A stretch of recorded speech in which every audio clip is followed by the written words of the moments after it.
خب ببینید این یه ترموستات اتاقیه برای کنترل خاموش و روشن کردن یک وسیله‌ای که داخل اون اتاق هست. البته میتونه کاربردهای دیگه هم داشته باشه. شما به هر حال با تنظیم دمای روی میزان دلخواه مثلا 20 درجه سلسیوس میتونید یک وسیله رو خاموش یا روشن کنید.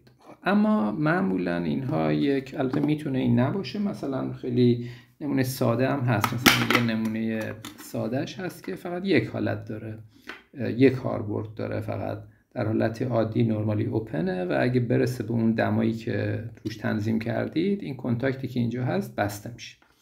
اما این این امکانو داره که شما در دو حالت برای گرمایش و سرمایش هم تنظیمش کنید. ببینید داستان چیه؟ داستان اینه که توی حالت گرمایش در حالت هیتینگ اتفاقی که باید بیفته چیه؟ بایستی با افزایش دما قطع بشه وسیلتون معمولا و با کاهش دما، یعنی وقتی دما پایین میاد وسیله چی بشه؟ وصل بشه. تو حالت کولینگ با افزایش دما باید وسیلتون چی بشه؟ وصل بشه. مثلا فرض کنید که اتاق گرم شده، حالا باید اون فن کویل چی بشه؟ روشن بشه.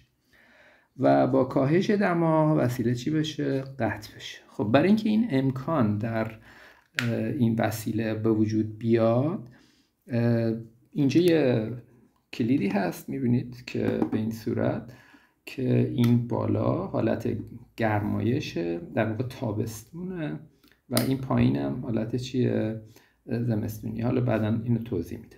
خب پس این کلیاتش اینه. نقطه تنظیم، نقطه چی؟ نقطه اینکه هیت یا کول باشه. بعضی ترموستات‌ها علاوه بر این دوتا تنظیم دیگه هم دارن. در واقع ما به این نقطه میگیم ست پوینت. الان این که تنظیم کردیم یه چیز دیگه داریم تحت عنوان دد بند. دد بند یعنی که مثلا من این رو الان توی حالت هیتینگ گذاشتم، دما بالا رفت، از این عددی که روش تنظیم کردم قطع کرد. حالا این چرا باید دما پایین بیاد تا وصل کنه؟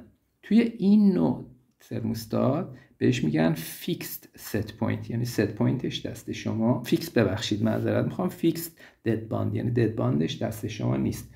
ترموستاتایی هست که این قابلیت رو داره. مثلا الان این ترموستات رو اگه نگاه کنید، اینجا ما این قسمت رنج رو داریم، یعنی اون ست پوینت رو میتونیم با این تنظیم کنیم، و اینجا یه مقیاس دیگه داریم که نوشته دیف که همون دد باندشه. حالا یه تفاوت جزئی دارن که بعد توضیح میدم، ولی به این معنیه که وقتی روی عددی شما تنظیم کنید، این قطع کرد رو چه عددی وصل میکنه. توی این نوع ترموستات‌ها این قابل تنظیم نیست که حالا الان بحث اونو بذاریم کنار.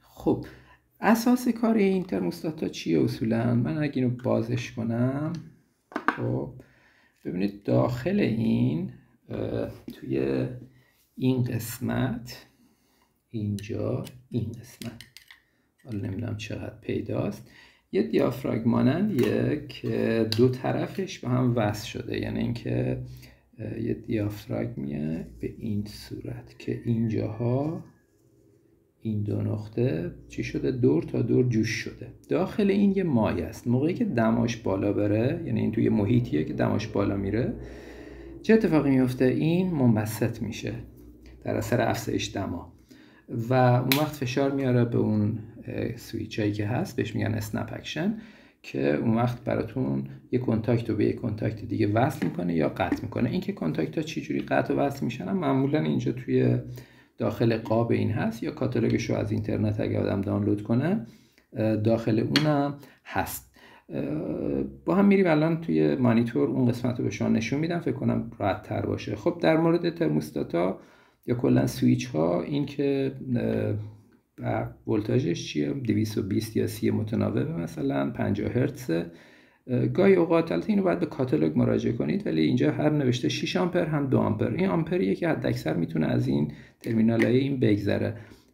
اگه بار مقاومتی بهش وصل کنید 6 آمپره، و اگر بار القایی بهش وصل کنید، یعنی این وسیله‌ای که قرار خاموش روشنش کنه، اون وقت حداکثر آمپر مجازش 2 آمپر. خب بریم حالا توی مانیتور ببینیم که اساس کار این چی جوریه در هنگام خاموش روشن کردن، که دیگه موقع تنظیمش زیاد گیج نشیم.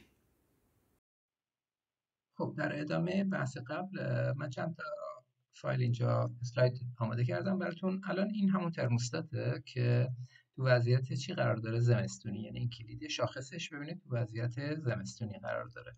خب تو این حالت این فنکل یا هر وسیله دیگه که قرار خاموش روشنش کنید فاز نول میاد اینجا. فرض کنید این وسیله تک فازه. الان تو این حالت این چیه؟ روشنه. خب حالا فرض کنید که دما توی حالت زمستونی توی اتاق بالا میره. این کلید رو نگاه کنید چه وضعیتی میشه.